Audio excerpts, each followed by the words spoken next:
26 degrees out. Did you guys see the snow yesterday? Yeah. It's happening. Not fun. Oh, it's very exciting. A lot of great things going on this week. Oh, God. Sorry for you Brewers fans. Sorry. We not talk about that? Yeah, let's not talk. Let's not go there. I'm happy. I'm okay. I'm very excited today. The Hallmars are placing membership. So make sure you hug Tim a lot. He likes that. When you Does he? Beautiful. that kind of thing. It is interesting, the Brewer game at the end, of course, they interview all these people, and they're like, well, at this point, but next year. And it's like, I don't really believe you feel that way. There's so much disappointment because they're so close. Right? So close. And that's life, isn't it? Yep. You can get so close, and then this huge disappointment happens in life. This week, it was an interesting week. Yeah, man. A lot of people, there was a theme.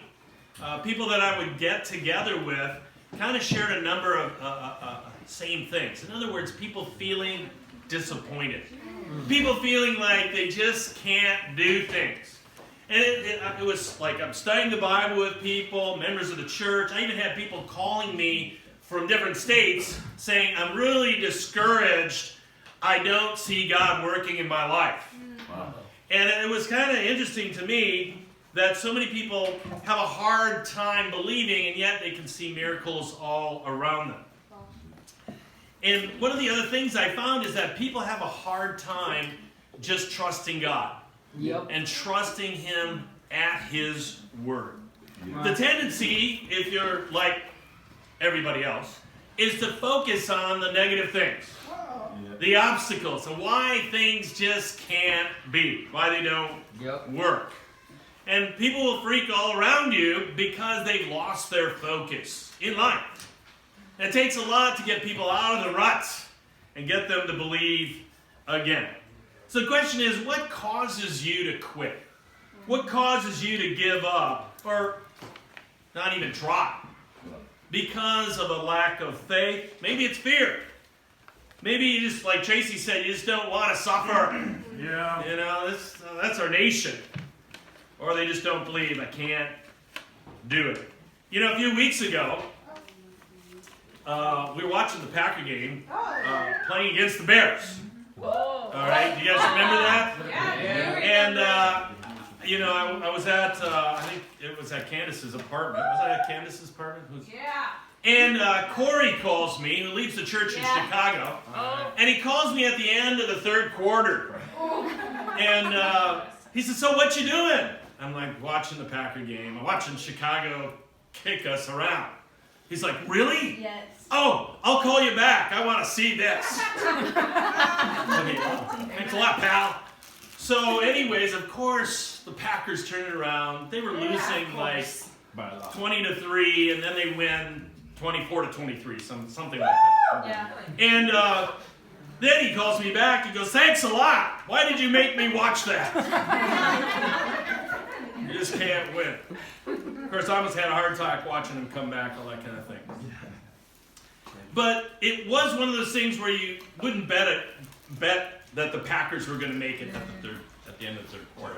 And it's one of those things that's going against all odds. Yeah.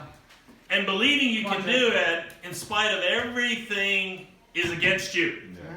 Have you ever had those days? Yeah. It's just not going to work. Come on, bro. The title of my lesson is Against All Odds. Let's go to Judges chapter 6. Come on. I love the book of Judges. Amen. And basically the word judges means leaders. And they didn't have a king at this time. In fact, at this point in time, they had no leaders. They had no judges, no rulers. And you look at throughout history, and you have dire situations in people's lives, but then you have people who believe in something that's beyond themselves, that they can do. And they can inspire and rally people to do things that they never There you go. thought or imagined. Yep. A number of years ago, somebody came up with the bright idea of creating the Panama Canal. Yeah. Now, Panama Canal is what connects the oceans together. But before this, it was all land. So you had to go all the way down around South America to get to the other side. Right. And somebody came up with the bright idea, let's just cut a path through it and connect the oceans. Well, it's like 50 some miles to do this. And the feats doing it, this is like in the beginning of the 1900s, was like, are you kidding me? Cutting through jungle and mountain and all this thing. And it actually was 51 miles and 110 feet wide. So you had to have it wide enough for ships to go through. Many people died doing this thing. But somebody said, we can do it. And somebody funded it to do it. Wow. And so this spectacular thing happens. You know, you got the Golden Gate Bridge. Same thing. A lot of people died building that thing. People said it couldn't be done. And they did it. Think about the Great Wall of China. Right. That thing is over 13,000 miles long. Yeah, 13,000 miles. How far is that? It's like from here to New York, is that it? Or is that 12,000? What is it? And back. And back? There and back. I don't know. It's a long way. And it is 7.1 yards wide. So 20-some feet wide, 13,000 miles. Somebody said, hey, let's build a wall. And rallied a lot of people to do the impossible. Well, we're going to look at the story of Gideon. And a similar situation happens. We're going to do a number of, we're going to read a lot. Okay, verse 1. Come on, Jay. Again, the Israelites did evil in the eyes of the Lord. And for 7 years, he gave them into the hands of the Midianites. Because the power of Midian was so oppressive. The Israelites prepared shelters for themselves in mountain clefts, caves, and strongholds. Whenever the Israelites planted their crops, the Midianites, the Amalekites, and other eastern peoples invaded the country. They camped on the land and ruined the crops all the way to Gaza and did not spare a living thing for Israel. Neither sheep, nor cattle, nor donkeys. They came up with their livestock and their tents like swarms of locusts. It was impossible to count the men and the camels. They invaded the land to ravage it. So Midian so impoverished the Israelites that they cried out to the Lord for help. When the Israelites cried to the Lord because of Midian, he sent them a prophet who said, this is what the Lord, the God of Israel, says. I brought you out of Egypt, out of the land of slavery. I snatched you from the power of Egypt and the hand of all your oppressors. I drove them from before you and gave you their land. I said to you, I am the Lord, your God. Do not worship the gods of the Amorites, in whose land you live. But you have not listened to me. The angel of the Lord came and sat down under the oak in Ophrah that belonged to Joash the Abiezrite, where his son Gideon was threshing wheat in a winepress to keep it from the Midianites. When the angel of the Lord appeared to Gideon, he said, the Lord is with you, mighty warrior. But Sir, Gideon replied, if the Lord is with us, why has all this happened to us? Where are all the wonders that our fathers told us about when they said, did not the Lord bring us up out of Egypt? But now the Lord has abandoned us and put us into the hand of Midian. The Lord turned to him and said, go in the strength you have and save Israel out of Midian's hand. Am I not sending you? But Lord, Gideon asked, how can I save Israel? My clan is the weakest in Manasseh, and I am the least in my family. The Lord answered, I will be with you, and you will strike down all the Midianites together. Okay, you look at this situation, it seems very bleak. All right? Here you got a situation where God has decided and allowed all these nations to attack Israel. And it says for 7 years. it says the Midianites, the Amalekites, and other eastern countries invaded the land, camped on the land, all right, ruined their crops, destroyed all living things. Wow. And these guys, they're living in shelters, in mountain clefts, caves, and strongholds. That's pretty dire. Yep. Can you imagine going to live in caves to protect yourself? Wow. And this is what's going on here for these people. And so they're living minute to minute. So you ask, why does God allow this to happen? Well, it begins in chapter 6, verse 1. It says, they did evil in the eyes of the Lord. Yep. They did evil. Point number 1, impoverished. Come on, Jay. Come on, Jay. Verse 6 says, Midian so impoverished the Israelites that they cried out to the Lord for help. Wow. The definition is to make into poor quality, to exhaust the strength of. It says they invaded the land to ravage it, just to destroy it. Wow. And so these guys were being crushed. But it took 7 years. Wow. Why on earth would it take so long? Well, because they're so stubborn. Stubborn. Now, I know none of you are stubborn. Yep. No, you don't struggle with that. That's me. Surely not. Surely not. But they were stubborn 7 years. Finally, they cry out to the Lord. And see, you can dig your heels in. You can get angry at God. Why are you putting me through this? Yep. And God says, I got a reason. It's because you're so stubborn. You're so prideful. Well, no one's going to tell me what to do. That's the problem right there. I've got my pride. Yeah. And God has to break us so that he can do miracles in our life. Yeah. Amen. Question is, how long does it take for you to humble out? What does God got to do to get you to wake up and listen to him? We don't surrender to God. We think that's a bad thing, and yet we suffer for it. We just got to learn to do it his way versus our way. It's kind of like Shane was sharing earlier, you know, that God has to guide and direct us, but we fight God. Yeah, come on, Jay. We're going to do it our way, and we suffer for it. Yeah, come on. It's when we surrender that God does miracles, and we do things against all odds.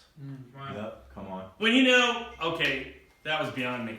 Yeah. There's no way Yeah. that I could have done that. Have you ever had that moment? Yeah. You're like, whoa, what just happened to this? If we turn to God, that's when great things happen. But the problem is that we're sinful people. Yeah. And we tend to give into our sin, and we try to avoid dealing with our sin.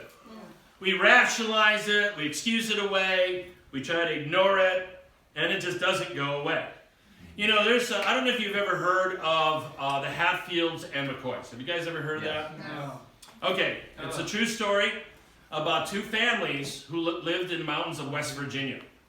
And at the end of the Confederate War, all right, the Confederates against the North, the Civil War, what ended up happening is that the two leaders, the two men, the patriarchs of these two families were fighting in the same unit, and one deserted.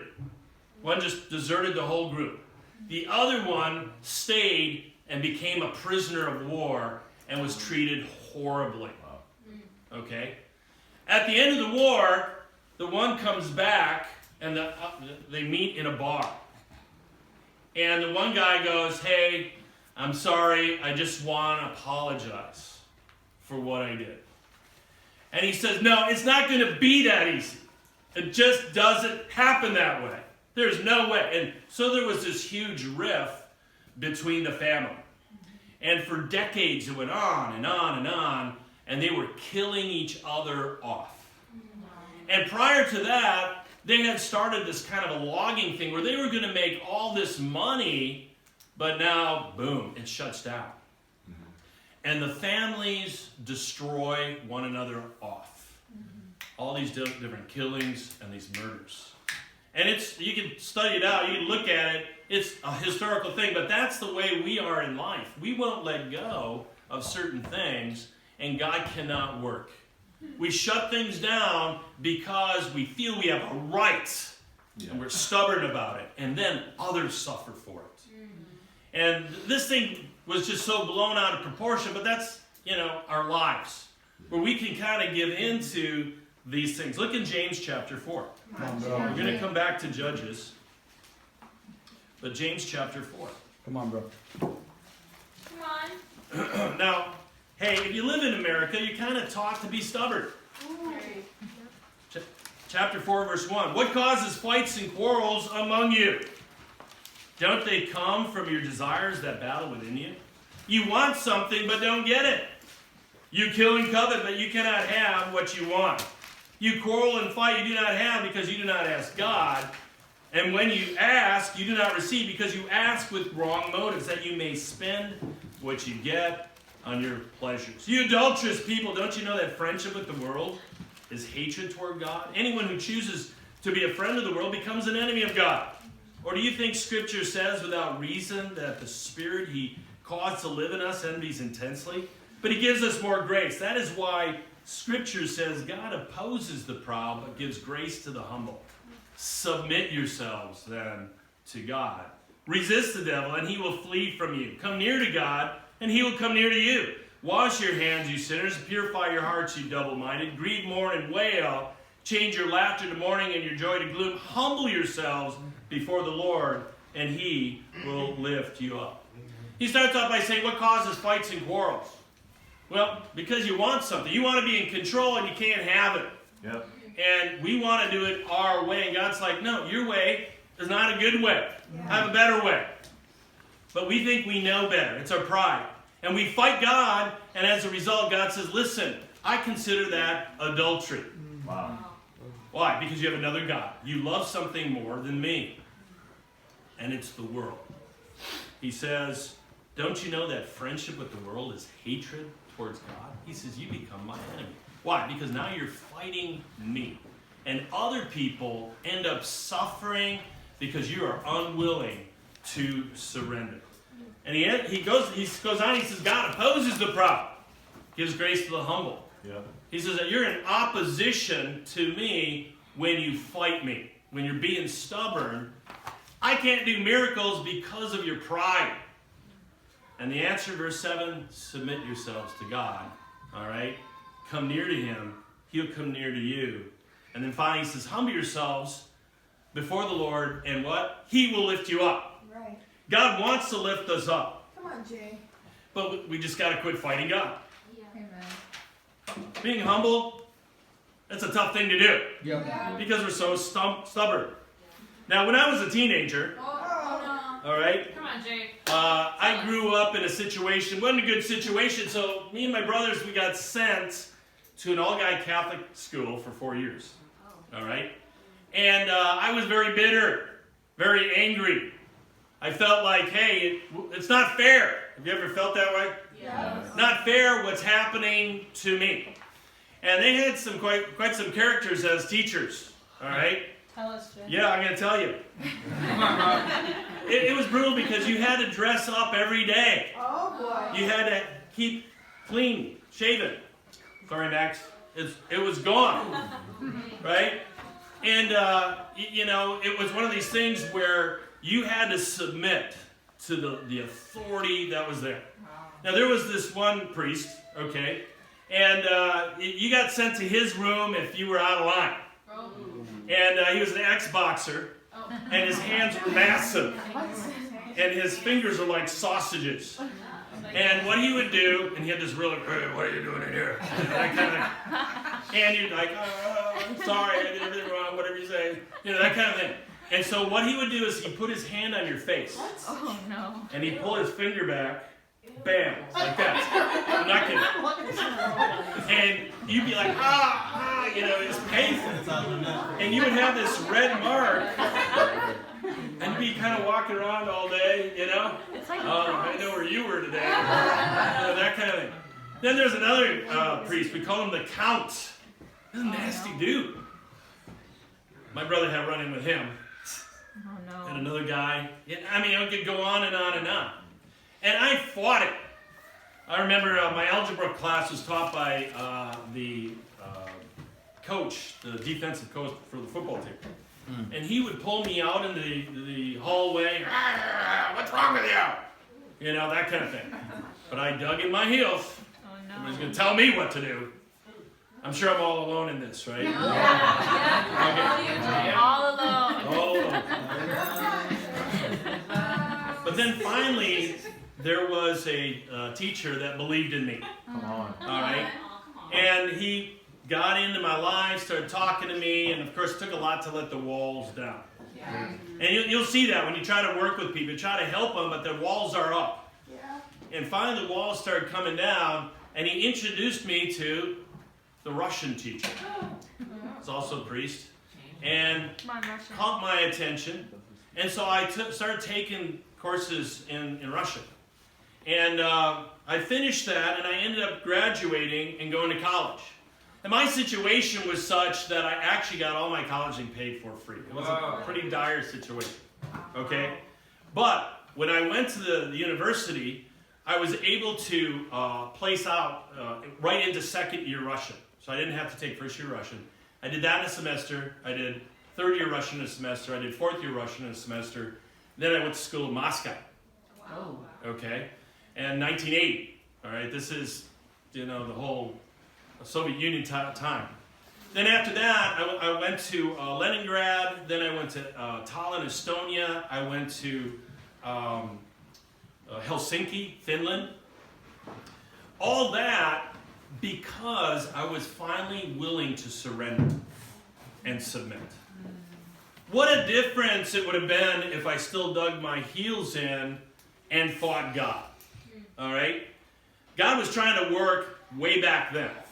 But you know what? The story isn't over. Oh, come on, tell us more. Went to school at Stevens Point, Wisconsin. I met a young lady by the name of Barb Tracy. And then we both ended up going to school in Malaysia, and then we found God, and the history, it's all there. All right, now Candace is here, Tracy. So, all because I was willing to surrender. How many things, how many miracles could God have done in your life if you would have surrendered long ago? And God wants to do great things. We're His children. But because we fight God, it stops. Let's go back to Judges chapter 6. Come on, Jay. Come on, Jay. Great stuff. Come on, bro.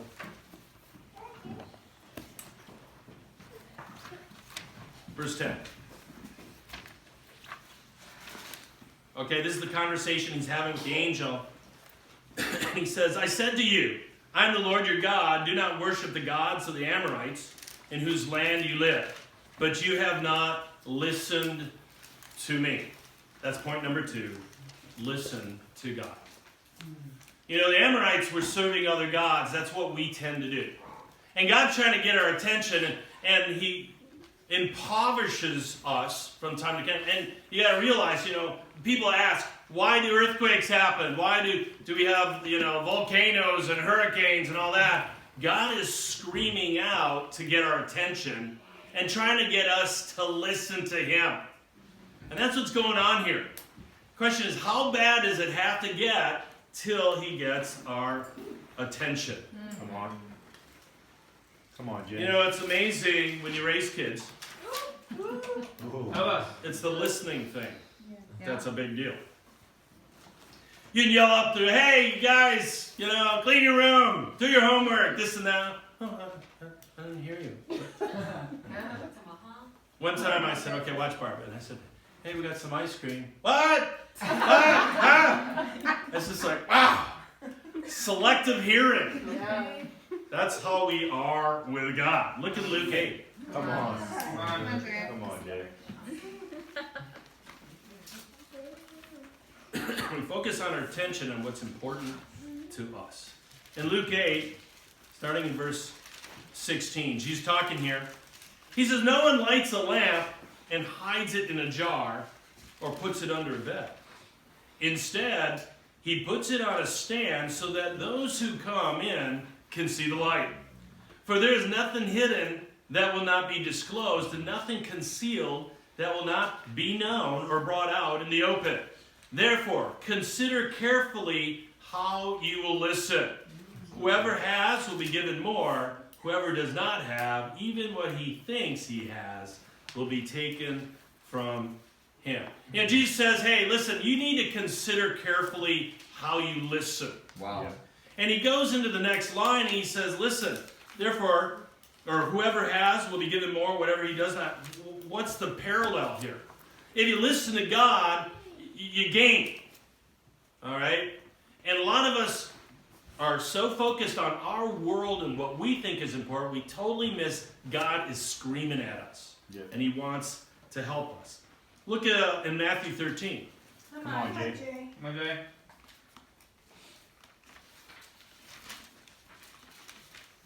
In Matthew 13, starting in verse 13.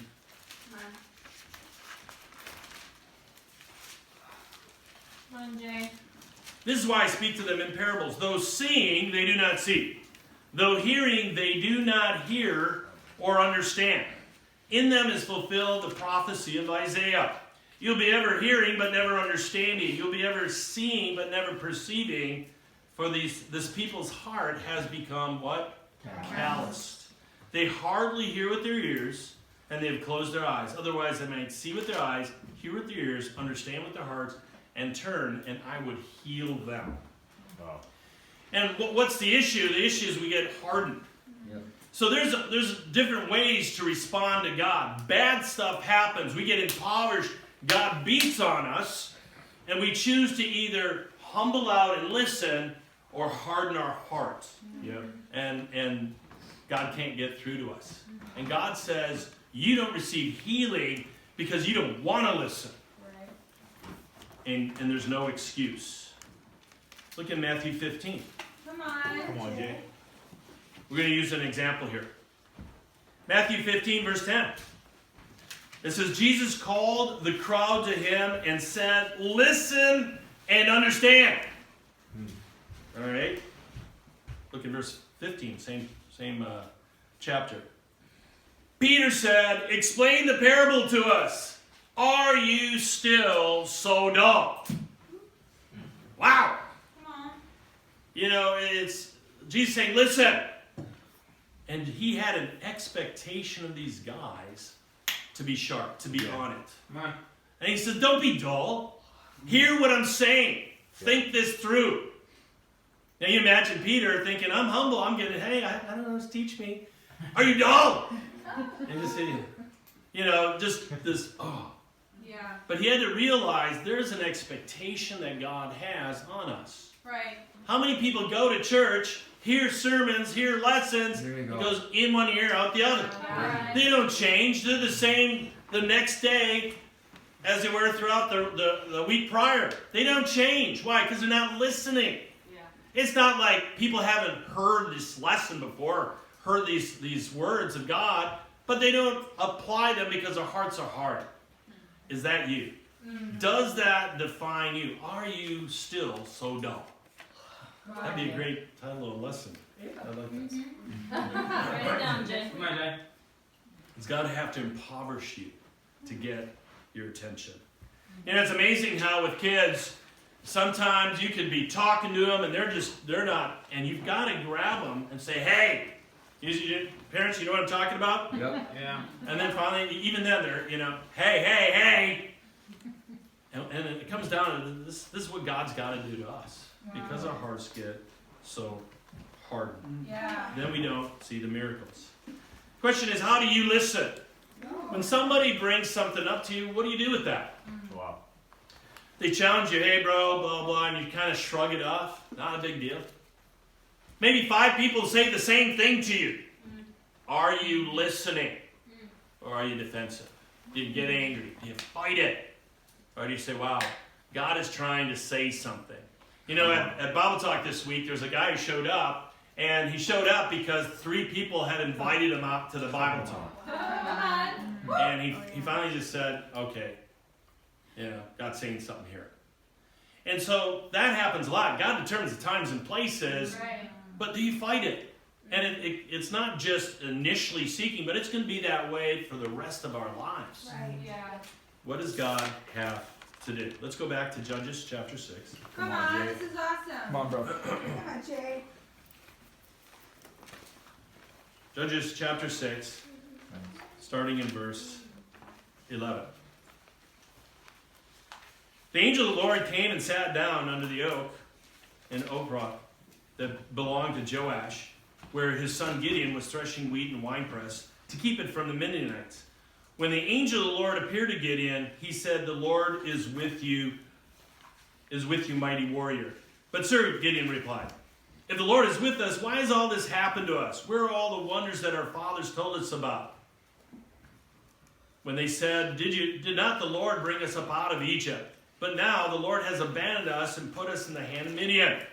The Lord turned to him and said, "Go in the strength you have and save Israel out of Midian's hand." Point number 3, go in the strength you have. Come on, Jay.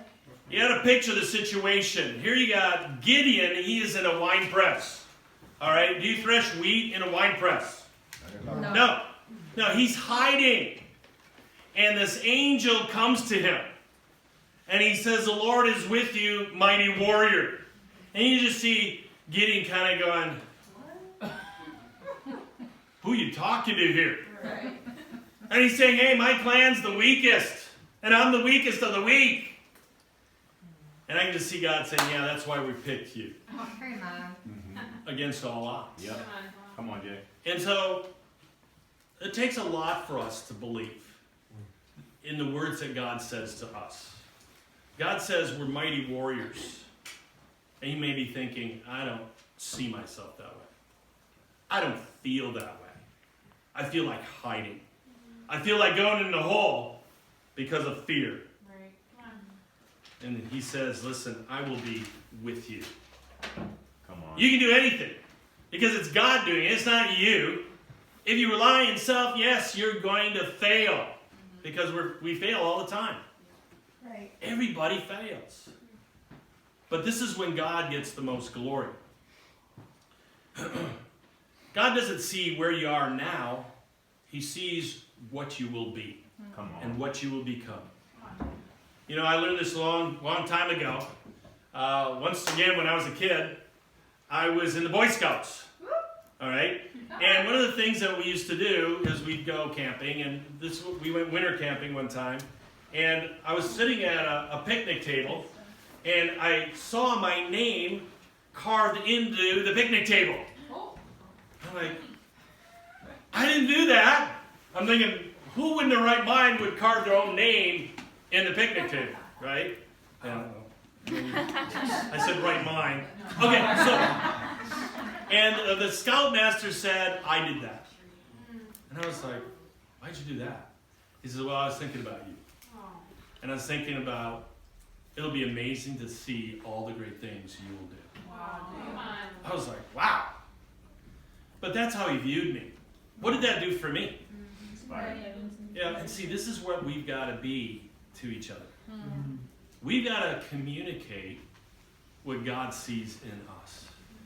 And the miracles that we can become. And the victories we can have. What is your conversations with each other like?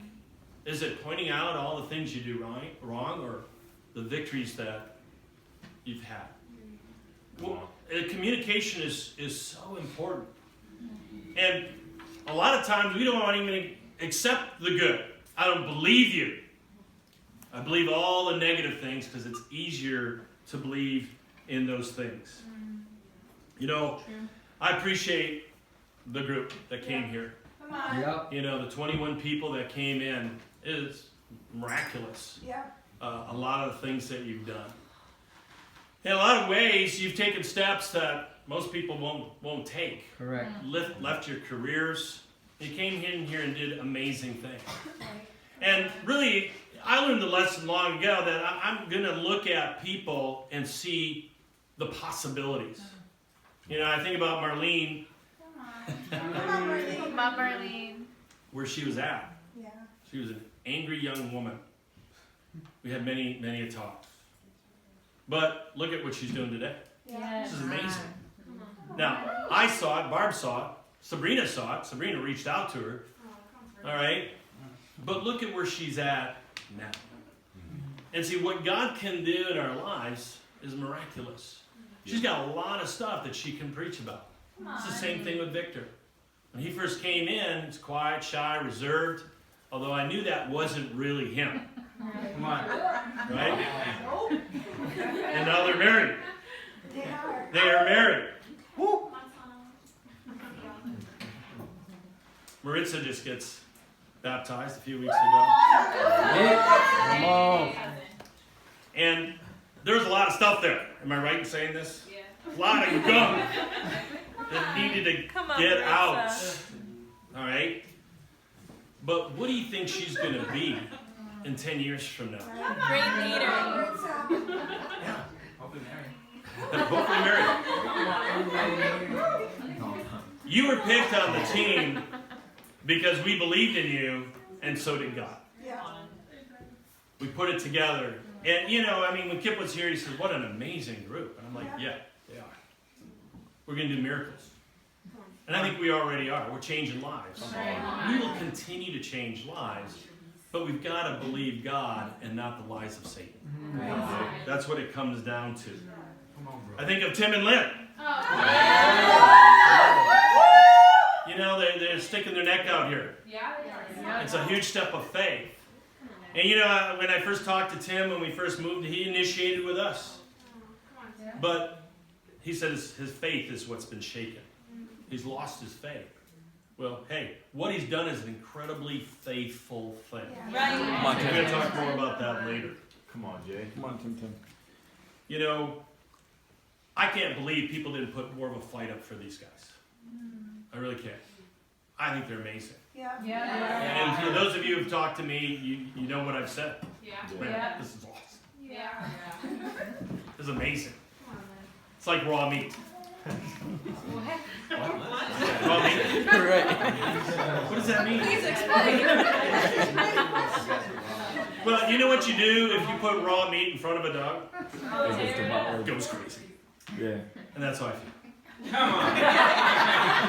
on, big dog. Big dog. Let's go, big dog. Oh, Jay.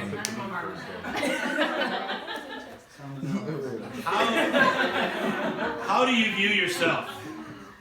I want you to think about this. How do you view yourself? Is it truth or is it a lie? Do you see yourself as a loser? A problem? A waste of time? A mess? That you'll never be anything? That's what the world will tell you. God says you're a mighty warrior. Come on. I've chosen you. Yeah. I will do miracles through you.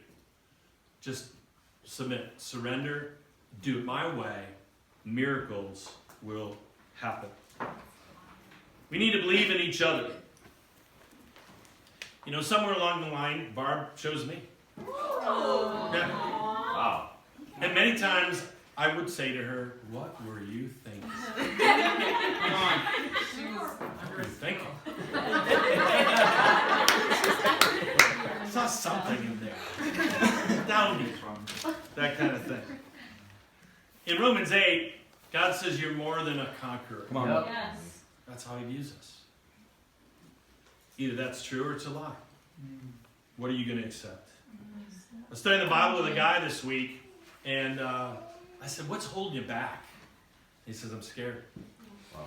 And I said, well, that's everybody. Everybody's scared. Yeah. I said, what's going to stop you from moving forward? He says, I'm anxious. He says, I have an anxiety disorder. And I said, yeah, that's America. That's where we live. Are you allowing the world to stop you? And then I shared about my life and my anxiety. Sin that I gave into destroyed my joy, my zeal, and Satan just beat me with it. Where I didn't believe in myself. You know, after the talk, guys fired up, you know, that kind of thing. But we need that. We need that from each other. We need people to say, you can do this. I believe in you. Yeah. And you got to accept truth. What does God say about us? Come on, Jay. Let's go back to Judges. Oh, we're there. Come on, this is awesome. Come on, Jay. Verse 15. Gideon asks, how can I save Israel? How can I do it? He says, I'll be with you. Verse 17. Gideon replied, if I have now found favor in your eyes, Give me a sign that it is really you talking to me. Come And on. see, that's what we always do. God, give me a sign. I know, right? Give me something. I'm scared. I don't want to jump onto this thing. And that's the fourth point. Give me a sign. Come on, Jay. So hard to take God at His word. You know, in John chapter 8, verse 31, you don't have to turn there, very famous. Jesus said, all right, to the Jews who believed Him, if you hold to my teaching, you're really my disciples, then you'll know the truth. And the truth Will set you free. very good. The truth will set you free. Now, either that's true or it's a lie. Now, you got to realize what Jesus is saying there. If you hold, then you will know. No, give me a sign first, God, before I hold to it. Oh. Put all the ducks in a row, banners and blitz and glitz so that I can see it. Say, no, you got to trust me. You got to trust me. And see, a lot of times we just don't trust God. This situation, God does give him a sign. Verse 20. The angel of God said to him, take the meat, the unleavened bread, place them on this rock, pour them out the broth, and Gideon did so. With the tip of the staff that was in his hand, the angel of the Lord touched the meat and the unleavened bread. Fire flared from the rock, consumed the meat and the bread. And the angel of the Lord disappeared. When Gideon realized that it was an angel of the Lord, he exclaimed, sovereign God, Lord, I have seen an angel of the Lord face to face. The Lord said to him, peace, do not be afraid, you are not going to die. And see, that's how it is. God says, you want a sign? Boom, and you get scared. This is more than I can handle. What do you want? Just do what I'm asking you to do. But that wasn't enough. Look in verse 36. Gideon said to God, if you will save Israel by my hand as you've promised, look, I will place a wool fleece on the threshing floor. If there is dew only on the fleece and all the ground is dry, then I will know that you will save Israel by my hand as you said. And that is what happened. Gideon rose early the next day, he squeezed the fleece, wrung out the dew, a bowl full of water. Then Gideon said to God, do not be angry with me. Let me just one more request. Allow me one more test with the fleece. This time make the fleece dry and the ground covered the dew. That night, God did so. Only the fleece was dry. All the ground was covered with dew. We constantly test God. Yeah. God, if you do this, then I'll do that. Right. And God's like, just trust me. And God can put situations in our lives and we don't listen. Yeah. And it's like we're tying God's hands because we're so stinking stubborn. Right. And we just don't move forward. So what does God do? Chapter 7, verse 1. Early in the morning, Gideon and all his men camped at the spring of Harod. The camp of Midian was north of them in the valley of the hill of Morah. The Lord said to Gideon, you have too many men for me to deliver Midian in their hands. In order that Israel may not boast against me that her own strength has saved her, announce now to the people, anyone who trembles with fear may turn back and leave Mount Gilead. So 22,000 men left, while 10,000 remained. But the Lord said to Gideon, there's still too many men. Take them down to the water, and I will sift them for you there. If I say this one shall go with you, he shall go. But if I say this one shall not go with you, he shall not go. So Gideon took the men down to the water. There the Lord said to him, separate those who lap the water with their tongues, like a dog, from those who kneel down to drink. 300 men lapped with their hands to their mouths. That would look kind of weird. Yeah. All the rest got down on their knees to drink. The Lord said to Gideon, with 300 men that lapped, I will save you and give the Midianites into your hands. Let all the other men go, each to his own place. So Gideon sent the rest of the Israelites to their tents, but kept the 300 who took over the provisions and the trumpets of the others. Okay, so God takes it higher. Mm-hmm. He's saying, I'm going to increase your faith. And I'm going to increase everybody else's faith. All right, we're going to have all these people who are scared, send them home. 22,000 people leave. And you see Gideon going, oh, you got to be kidding me. Yeah. What are you doing? And maybe at that point he finally, okay, I'm dead. Let's just do this thing. Let's get it over with. And he's like, you still got too many men. What are you doing to me? All right? and they get down to 300 people. Come on. That's crazy. Okay, well, let's look at what happened. Come on. Come on. Chapter 7. You know, a lot of times God puts us in situations where we think it's a curse versus a blessing. Why is God doing this to me? I prayed for him and it's worse now. Have you ever felt that way? It's even worse. Man, what do you want? And either we harden our heart or we surrender. And God says, listen, I'm going to do this so you know it's from me. That this is truly a miracle against all odds. Chapter 7, verse 19. Come on, Jay. Gideon and the 100 men with him reached the edge of the camp at the beginning of the middle of the watch. Just after they had changed the guard, they blew the trumpets and broke the jars that were in their hands. The 3 companies blew the trumpets and smashed the jars, grasping the torches in their left hands and holding in their right hands the trumpets they were to blow. They shouted, "A sword for the Lord and for Gideon." While each man held his position around the camp, all the Midianites ran, crying out as they fled. When the 300 trumpets sounded, the Lord caused the men throughout the camp to turn on each other with their swords. Wow, what a victory! They didn't even have to fight. Wow. They blow the trumpets, they're freaking out, we're going to die, and they start killing each other. What a victory. What is the story? The story is God's in control and we are not. Yeah. We are not in control. Here's the question. When's the last time you've seen God working in your life? Wow. When's the last time you've seen miracles? God wants to do them, Come on. but because we're stubborn, it doesn't happen. When's the last time you did something against all odds? Come on, Jay. It's a lifestyle. It can't be faith on, faith off. It's got to be who we are. Come on. And then the miracles just keep happening. Robert Kennedy, in his campaign for presidential nomination, said, "Some men see things as they are and say, why?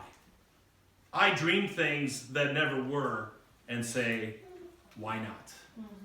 It's all about perspective. Yeah. Right. It's all about how you view things. If you're caught up in the here and now, you'll never do great things. And you are not created to be mediocre, lukewarm. You're a creation of God. You are to do amazing miracles. Right. What do you see? Do you see the obstacles or do you see God? I'm going to close with a challenge. Okay. Come on. Come on, challenge. The challenge is to do something radical this week. I don't know what it is. Come up with something. But be radical, because we serve a radical God. We serve an awesome God. Yeah. Don't look at the obstacles. Don't wait till God has to impoverish you and crush you to get you to listen. Don't listen to the world. Listen to God. Go in the strength you have, and let's go do miracles against all odds.